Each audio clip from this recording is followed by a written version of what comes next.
I'll admit, until recently, I took about as much interest in food labels as Ali Sheedy's Allison took in anything in the Breakfast Club movie.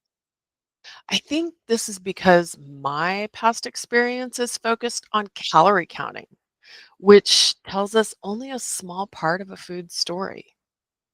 I wasn't successful in losing weight by counting calories, and counting calories alone can result in really poor nutrition. To illustrate what I mean, if we consumed 100 calories of each of the following foods, this is the nutrition that we would get.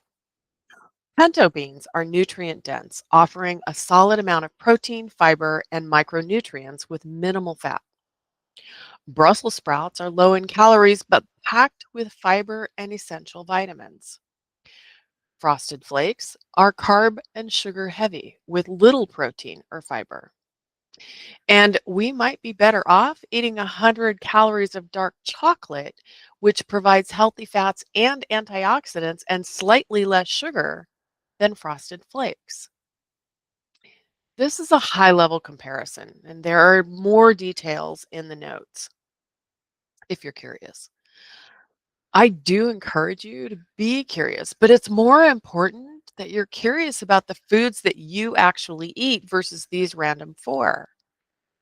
Place the food label photos that you took last week and this week side by side. You can print them out, open the screenshots on a computer monitor, or scroll through them on your phone, which will make it a little bit more difficult to compare, but it's probably the most handy. This is one reason I asked you to save your photos last week and this week. All of your labels will have required information on them, assuming you purchased it in the US, which includes serving size, calories per serving, amounts of fat, cholesterol, sodium, carbohydrates, and protein.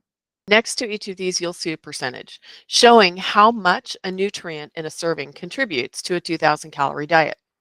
We'll look at these throughout, but we're not going to focus too much on the percentages since our own needs vary individually. Labels also include vitamin D, calcium, iron, and potassium as required by the U.S. Food and Drug Administration, or FDA. And some labels have additional details. At this stage, don't get bogged down by any of this. Just get curious. Read the labels that you photographed. What surprises you? How close do they match to what you expected for that food? Did you eat similar foods, and how did those compare? I was surprised to learn that dark chocolate has iron in it, but I was not surprised to learn that it has less sugar than Frosted Flakes per 100 calories. Now, 100 calories may or may not be a serving size for either of these. And that's another thing to be curious about, serving sizes. In doing my cornflakes, Frosted Flakes research, I kept seeing different serving sizes for the same cereal depending on the way it was packaged and sold.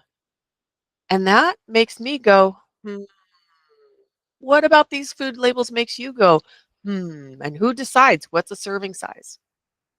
The American Diabetes Association has a great guide to food labels that I'll link in the notes below. Be curious, and we will wrap this all up in the next lesson. Gather, grow, and let's go.